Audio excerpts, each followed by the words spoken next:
નમસ્કાર. High speed electrical મશીનોની દુનિયામાં એક એવો ભાગ છે જે ખૂબ જ મહત્વનો છે. એ છે સિલિન્ડ્રિકલ પોલ ટાઇપ રોટર. તો ચાલો આજે આ એન્જિનિયરિંગના અજાયબીને આપણે બારીકાઈથી સમજીએ. આ સમજવા માટે આપણે 5 મુખ્ય મુદ્દા ઉપર વાત કરીશું. સૌથી પહેલા જાણીશું કે સિલિન્ડ્રિકલ રોટર શું છે, પછી એના સોલિડ કોર, સ્લોટ્સ અને ફિલ્ડ વાઇન્ડિંગ્સ, એના અદૃશ્ય ફિલ્ડ પોલ્સ, અને છેલ્લે એ ઉચ્ચ ગતિ માટે કેમ બનાવવામાં આવ્યું છે એ સમજીશું. ચાલો તો સૌથી પહેલા વિભાગથી શરૂઆત કરીએ અને એ સમજીએ કે આ મશીન આખરે છે શું. તો આ છે એ સિલિન્ડ્રિકલ પોલ ટાઇપ રોટર જેની આપણે વાત કરી રહ્યા છીએ. એનો સુંવાળો ગોળાકાર આકાર જુઓ. આપણે એના દરેક ભાગને એક પછી એક ઊંડાણમાં સમજીશું. એનું બીજું એક નામ છે નોન સેલિયન્ટ અથવા non projected pole type rotor. હવે આ નોન સેલિયન્ટ શબ્દનો સીધો સાદો અર્થ એ થાય છે કે એના પોલ્સ એટલે કે ધ્રુવો બહારની તરફ ઉપસેલા નથી હોતા, એકદમ સપાટ. તો આખું રોટર બનેલું છે મુખ્યત્વે 4 ભાગોથી: solid core, slots, field windings અને ફિલ્ડ પોલ્સ. અને હા, દરેક ભાગનું પોતાનું એક ખાસ કામ છે.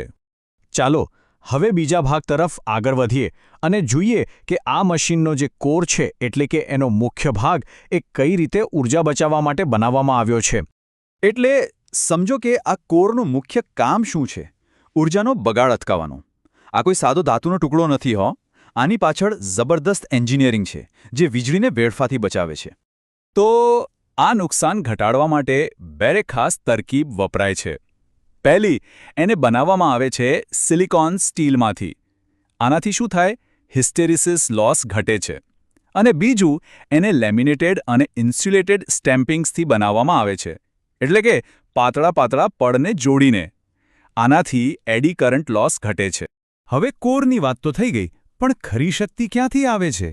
એ આવે છે સ્લોટ્સ અને ફિલ્ડ વાઇન્ડિંગ્સમાંથી. ચલો એને સમજીએ. આ સ્લોટ્સ એટલે બીજું કંઈ નહીં પણ કોરની ઉપર એકદમ ચોકસાઈથી કાપેલા ખાંચા, અને આ જ ખાંચામાં ફિલ્ડ વાઇન્ડિંગ્સને ગોઠવવામાં આવે છે. હવે આ ખાંચાની અંદર શું હોય છે? તાંબાના તારના ગૂંચળા, જેને આપણે ફિલ્ડ વાઇન્ડિંગ્સ કહીએ છીએ. આ જ વાઇન્ડિંગ્સ છે જે મશીનનું મુખ્ય ચુંબકીય ક્ષેત્ર એટલે કે મેગ્નેટિક ફ્લક્સ બનાવે છે. હવે એક બહુ જ રસપ્રદ વાત. આપણે જે નોન સેલિયન્ટ ડિઝાઇન વિશે વાત કરી, એનો અર્થ શું છે? એના પોલ્સ ક્યાં છે? ચાલો એ રહસ્ય પરથી પડદો ઉઠાવીએ. આમાં છે ને કોઈ અલગથી બહાર નીકળેલા પોલ્સ હોતા જ નથી. જે કોરનો ભાગ સ્લોટ્સ વગરનો છે, એટલે કે જે નક્કર ભાગ છે, એ જ પોતે ફિલ્ડ પોલ્સ તરીકે કામ કરે છે.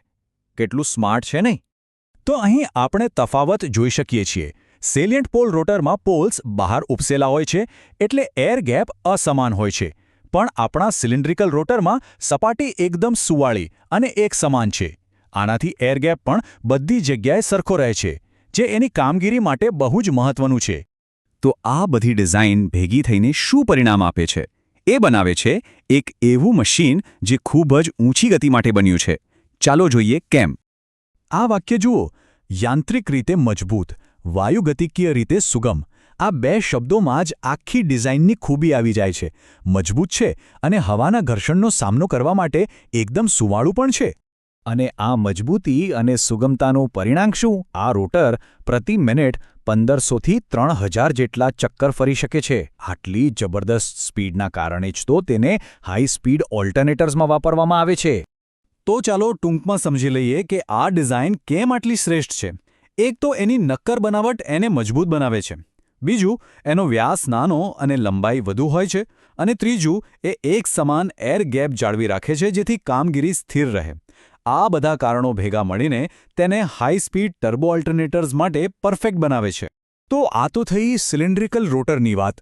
પણ હવે એક સવાલ એ પણ થાય કે જેમ જેમ આપણી ઊર્જાની જરૂરિયાતો વધી રહી છે, તેમ ભવિષ્યમાં આવા રોટર્સની ડિઝાઇનમાં કેવા ફેરફારો આવશે, એના વિશે વિચારવા જેવું ખરું.